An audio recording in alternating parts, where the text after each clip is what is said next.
Okay, well, good morning. So I'm gonna call this 23 and young.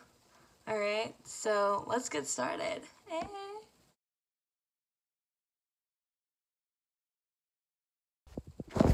Okay, so if you guys have your Bibles with you, or if you don't, just follow along on the screen. We're going to be in 1 Peter chapter 2. So, all right, here we go. All right, so 1 Peter 1 Peter chapter 2, verse 18. Slaves, in reverent fear of God, submit yourselves to your masters, not only to those who are good and considerate, but also to those who are harsh. Okay, so I don't know about you guys, but that was a little bit much, right? And the thing is he says not only to those who are good and considerate, right? Because it's easy working for a nice manager. You know, if your manager's nice, like you're nice, you know, and like if your manager's having a good day, you're having a good day, you know, and it's very easy, you know, if you have a nice parent, if you have a nice boyfriend, it's very easy to love them, you know. But what happens if you have a harsh one? What happens if you have a harsh manager? What happens if you have a harsh teacher? You know? And that happens to us on a daily. You know, we always have that one that is just brutal, right? So I looked up the definition of harsh, and this is what I came up with. So in Googling, right, because that's what we all use, right? What would we do without Google? Harsh is unpleasant, it's rough, it's jarring, it's cruel, it's basically savage, if you want to talk millennial terms. Those do not sound intriguing at all. It actually sounds quite awful. But I think that's what God is getting at here in this passage. And so if we break it down a little bit further, we'll see kind of how Jesus handled it. So please turn to verse 22. He committed no sin, they're talking about Jesus, and no deceit was found in his mouth. When they hurled their insults at him, he did not retaliate. When he suffered, he made no threats. Instead, he entrusted himself to him who judges justly. Now, I don't know about you all, but wow, really put me in my place. Because Jesus had no deceit. And what does deceit actually mean? It means that deceit, if you look up the definition of it, because that's what I've been doing throughout all of this series, is something that is lying or trickery or something that's trying to trick you or deceive you. And the thing is it says no deceit. So no lying, no trickery. He was basically transparent. He was honest. He was truthful. And even when people threw insults, you know, like, hey, Jesus, like, your beard is ugly.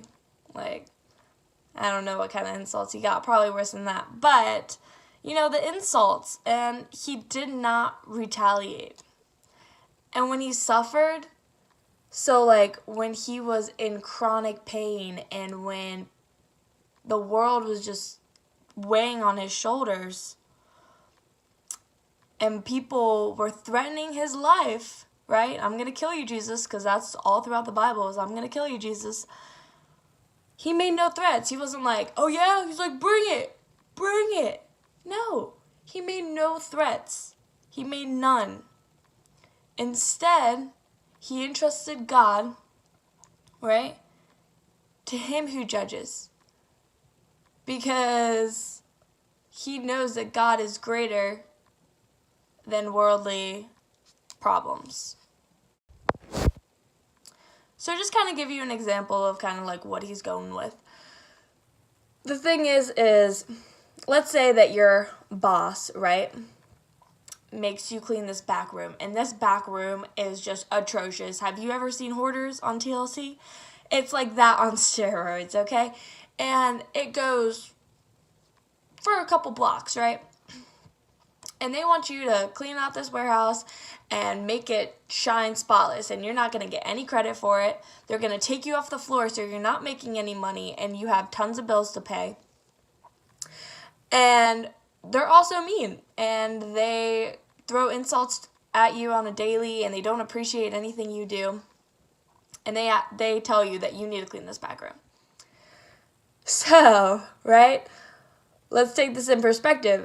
As a human, I'm going to be upset, right? I'm going to be like, why do I have to clean this dang room? Can't you get, Susie to clean it? Like, Susie does nothing, and I'm always doing the hard work, and why take me off the floor, when Susie is selling nothing, but I sell everything? Like, how is this even fair? And, this is kind of the example that God gave me. And the thing is Jesus, right, if he were to clean the back room, he would clean it with a smile and humble himself, from authority, because it says submit yourself to authority, right? And he would clean that back room with a smile, and he would say, thank you for allowing me to clean that back room. What?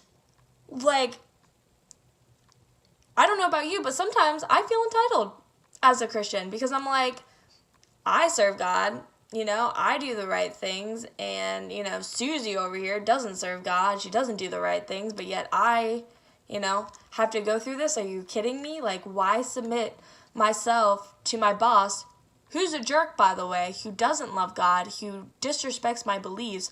Why do I submit myself to him when he doesn't even deserve it?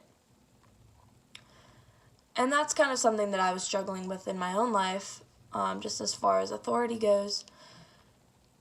And it's not for me to judge, God says.